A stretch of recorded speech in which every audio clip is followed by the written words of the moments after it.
Hi everyone. ಇವತ್ತು ನನ್ನ 75 heart ಚಾಲೆಂಜ್ನ 9ನೇ ದಿನ. ಇವತ್ತು ಕೂಡ ನಾನು ಇಂಡೋರ್ ವರ್ಕೌಟಿಗೆ ಅಂತ ಹೇಳಿ ಮನೇಲಿ ಹಾಲಲ್ಲಿ 30 minutes full body workout session, ಒಂದು ಸ್ಟ್ಯಾಂಡಿಂಗ್ ಎಕ್ಸಸೈಸಸ್, ಆರ್ಮ್ಸ್ ವರ್ಕೌಟು ಮತ್ತು ಆ್ಯಪ್ಸ್ ವರ್ಕೌಟ್ ಎಲ್ಲ ಮಾಡಿ ಮತ್ತು 15 ಮಿನಿಟ್ಸು ನಾನು ಯೋಗಾಸನಗಳನ್ನ ಮಾಡಿದ್ದೀನಿ. ಎಲ್ಲ ಆಸನಗಳನ್ನು ಮಾಡಿ ಆದಮೇಲೆ ಪರ್ಟಿಕ್ಯುಲರಾಗಿ ನಾನು ಇವಾಗ ತೋರಿಸ್ತಾ ಇರೋದು ಸೂರ್ಯ ನಮಸ್ಕಾರ ಮತ್ತು ಚಂದ್ರ ನಮಸ್ಕಾರ. ಸೂರ್ಯ ನಮಸ್ಕಾರ ನಾನು ಮುಂಚಿಂದನೂ ಮಾಡ್ತಾಯಿದ್ದೀನಿ, ಸೊ ನಂಗೆ ಬರುತ್ತೆ. ಬಟ್ ಚಂದ್ರ ನಮಸ್ಕಾರ ನಾನು ಇತ್ತೀಚೆಗೆ ಪ್ರಾಕ್ಟೀಸ್ ಮಾಡೋಕ್ಕೆ ಶುರು ಮಾಡಿರೋದು. ಅದು ಸ್ವಲ್ಪ ಇನ್ನೂ ನಂಗೆ ಅಭ್ಯಾಸ ಆಗಿಲ್ಲ.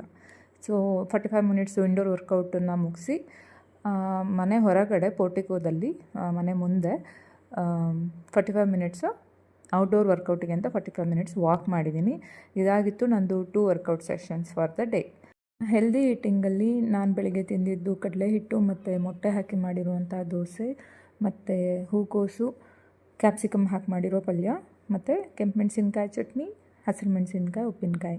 ಮಧ್ಯಾಹ್ನ ಲಂಚಿಗೆ ಕಿಚಡಿ, ಕಾಯಿ ಹಾಲು ಪ್ಲಸ್ ಹಲಸಿನಕಾಯಿ ಪಲ್ಯ, ಮತ್ತು ಸಂಜೆನೂ ಕೂಡ ಕಿಚಡಿ, ಕಾಯಿ ಹಾಲೇ ತಿಂದಿದ್ದೀನಿ. ಬುಕ್ಕು 10 ಪೇಜಸ್ ಓದಿ 4 ಲೀಟರ್ಸ್ ಆಫ್ ವಾಟರ್ ಕುಡಿದು ಇವತ್ತಿನ ಚಾಲೆಂಜ್ನ ಮುಗಿಸಿದ್ದೀನಿ.